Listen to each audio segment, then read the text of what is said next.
本集是由 National Geographic 国家地理赞助播出。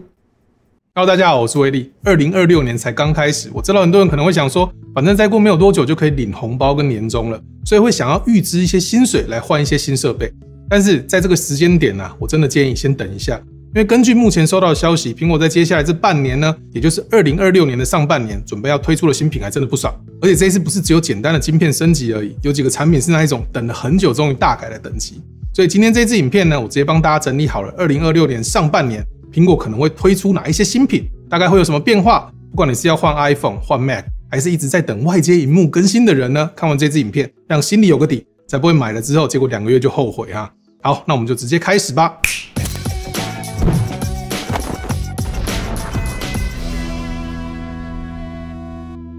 好，我们先来聊聊很多人买的 Mac 的首选，也就是 MacBook Air。说真的，去年的 M4 版本已经很强了，但如果现在还在观望，你真的可以稍微等一下。2026年上半年呢，苹果就会推出 M5 版本的 MacBook Air 了。外观上呢，没有任何变动，苹果大概还是会继续沿用这个目前的模具，短时间不会改变。但这一次的重点是里面的 M5 晶片。M5 晶片的效能有多强，我们在之前的 MacBook Pro 那一支影片里面就有测试过，有兴趣的朋友可以去了解一下。简单来说呢，因为 Apple Intelligence 现在功能越来越多嘛，对 GPU 还有神经网络引擎的要求也越来越高。M 就是专门针对这些 AI 运算去调教的，所以如果你是那一种一台笔电打算用个5年6年的 Air 使用者，那直上 M 会是比较保险的选择。好，再来先借我们1分钟，感谢一下今天的影片的赞助商 National Geographic 国家地理。还在整天喷装备吗？那就让 National Geographic 来守护你的 AirPods。全新自动开盖磁吸支架耳机壳带来全新设计，帅气升级。首次搭载4颗1毫米钼磁铁，完美解放磁吸功能，就算装着壳也能吸上 MagSafe， 帮 AirPods 安心充电。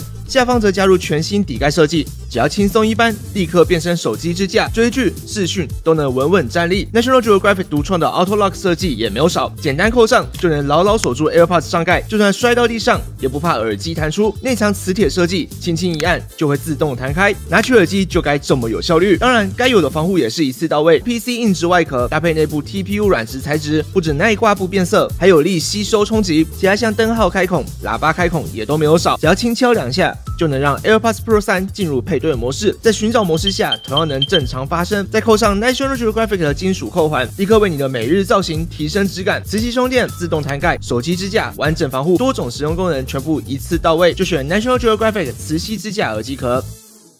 好，再来，去年底苹果只推出了入门款的 M5 MacBook Pro， 那效能更强的 M5 Pro 跟 M5 Max 版本呢，也会在今年上半年给补齐。但我现在真的要给大家一个良心的建议，除非你现在真的非常急需要换电脑，不然我真心觉得这一波的 MacBook Pro 你最好先忍住，因为我目前收到的消息，最快在今年底苹果就会推出 MacBook Pro 的大版本更新了。除了会换上更省电、对比度更高的 OLED 的萤幕之外呢，让我觉得最夸张的是，传闻了几十年的触控萤幕的 MacBook Pro， 这一次可能真的会实现哦。我本来以为苹果会担心打到自家的 iPad， 所以永远不会推出这种有触控萤幕的笔电，但看起来他们是没有在怕的啦。可能是因为 M 系列晶片的效能越来越强， MacBook Air 跟 MacBook Pro 的产品区隔越来越小，大家都跑去买 Air 了，没有人要跑去买 Pro， 所以苹果才会特别想让 Pro 系列有更多特殊的规格跟功能，让我们愿意花更多的钱去买真正 Pro 级的产品。所以你想想看，如果现在去买了 M5 Pro 或是 M5 Max， 结果年底就给你出了一台可以触控、萤幕更漂亮的 OLED 版本，那我一定会哭死。所以想换高阶笔电的朋友，今年上半年不管年终你有多少真的要先忍住，年底再说。不过呢，如果你的预算有限，或是想要买一台简单一点的电脑，那今年的 Mac 产品线最神秘也最让人期待的就是平价版的 MacBook， 那大概只要$600左右，换算台币大概就是2万块上下，也就是说会比现在最便宜的 MacBook Air 还要便宜很多啊。那这一台平价的 MacBook 呢，主要是要抢攻敌对阵营的低价笔电市场，所以它不会使用 M 晶片，而是用 iPhone 的 A 系列晶片处理器。那萤幕尺寸呢会在13寸上下，比现在的 Air 再小一点点。那萤幕规格就是标准的 LCD 萤幕，不会有什么额外的特别功能，主要的特色就是便宜，然后会有更缤纷的色调来划分产品线的定位。你可以把它想象成是一台内建键盘，可以跑 macOS 的平价 iPad。所以如果这一台真的出了，我觉得它会是2026年上半年的超级大黑马。好，接下来我们来聊聊很多人桌面上的最后一块拼图，就是外接萤幕。我目前收到的消息呢，苹果今年上半年会一口气端出2台27寸的新萤幕。首先呢，第一台就是新一代的 Studio Display， 它外观上会跟现在的 Studio Display 几乎长得一模一样，没有意外的话就是换新不换壳啊。那面板一样维持了 LCD， 主要升级是在里面的 CPU。这会让它的视讯镜头成像会更好，或者是在音响的处理上面会更强一点。所以如果你对 120Hz 没有什么感觉，那这一台就是中规中矩的更新。但真正让我兴奋的是第二台高阶款。那这一台高阶的 Studio Display 呢，一样是27寸的，外形也没有什么大变化，但它终于换上了大家等超久的 Mini LED 面板，而且最重要的是它终于支援 120Hz ProMotion 了。所以如果你平常用的是 MacBook Pro 或是 iPad Pro， 习惯了那个 120Hz 的流畅感，那这一台有 Mini LED 的高阶款 Studio Display 呢，就可以满足你的需求。但我相信这个价格应该不会便宜到哪里去。不过这里有一个坏消息要告诉专业的使用者，那一台2019年发表要价快要20万的 Pro Display XDR 呢，目前看起来苹果是打算让它直接停产，而且短时间内不会有新的32寸萤幕推出。所以这个代表呢，苹果未来的外接萤幕经营策略会缩小到以27寸为主力。也就是说呢，如果你现在想要32寸的 6K 萤幕，那现在官网上那一台 XDR 且买且珍惜，因为它可能真的就要绝版了。好，接着来看看 iPad。去年苹果已经帮 iPad Pro 换上了最新的 M5 晶片，那所以今年上半年没有意外的话 ，iPad Air 也会换上 M4 的晶片。那除了晶片的变化之外，外观造型是没有变动的，规格也同样有11寸跟13寸两种选择，也不会有 120Hz ProMotion 萤幕，就不要抱太多的期待了。这个就是一个例行性的更新而已。不过最新的 iPad Pro 已经正式支援更快的充电速度了，可以30分钟内帮你充 50% 的电量，还有全新的 N1 无线网络晶片跟 C1X 的 5G 晶片，所以我想这些新的配置呢，都有可能会加在 iPad Air 的身上，让它更有竞争力。那么入门款的 iPad 呢，也就是大家俗称的 iPad 12，那去年的 iPad 11呢，使用的是 A16 晶片，也正式改用晶片的名字来称呼它了，就是 iPad A16。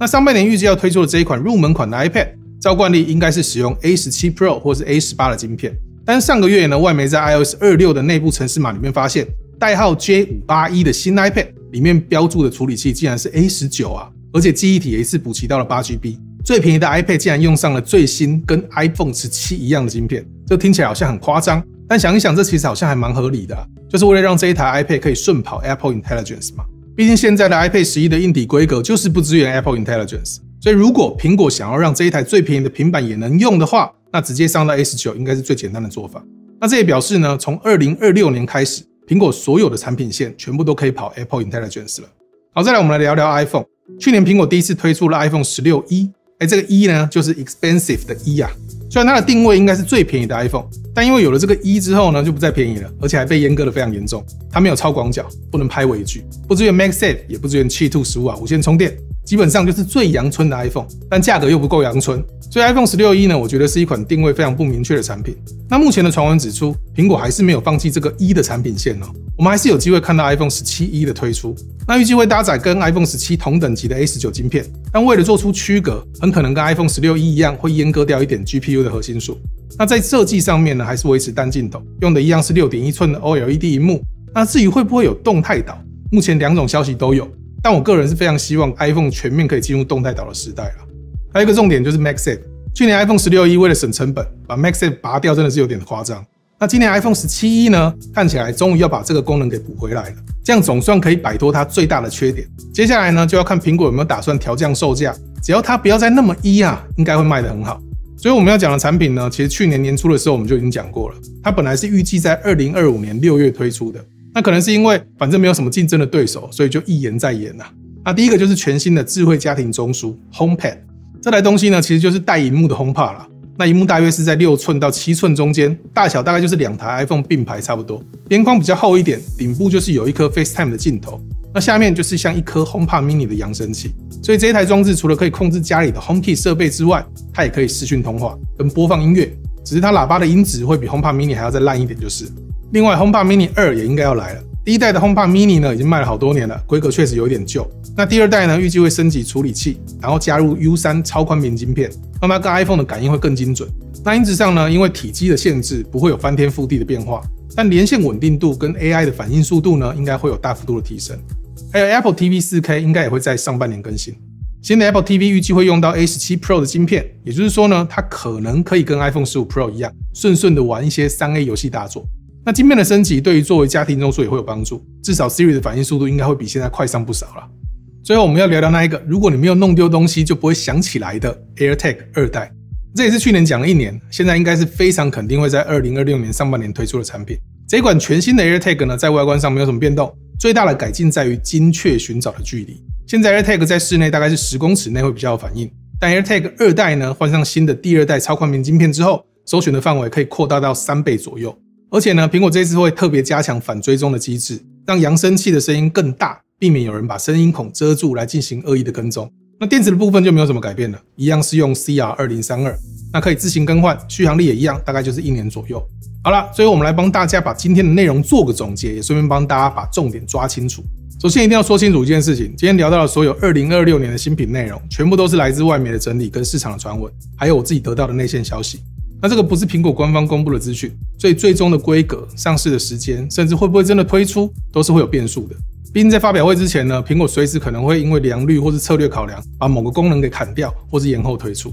但我还是花了一些时间整理给大家，就是因为我不想要看到我们的观众买了新产品，结果不到2-3个月就有更新的款式推出了，才刚买的机器瞬间变成上一代，那种感觉真的是很堵然啊！特别是如果你现在正在打算入手 Studio Display 的话，或者你真要想要买 MacBook 的话，我真的建议你先忍一下就好。上半年的春季发表会真的就快来了，没有意外的话，应该就是在3月。所以如果你只是单纯手痒想要花钱，那这一支影片希望可以帮你冷静一下，让你不要太冲动。但如果你现在手上的装置已经快要撑不下去了，那当然就不用等，现在的线上的商品在卖的装置也都非常好，早买早享受嘛。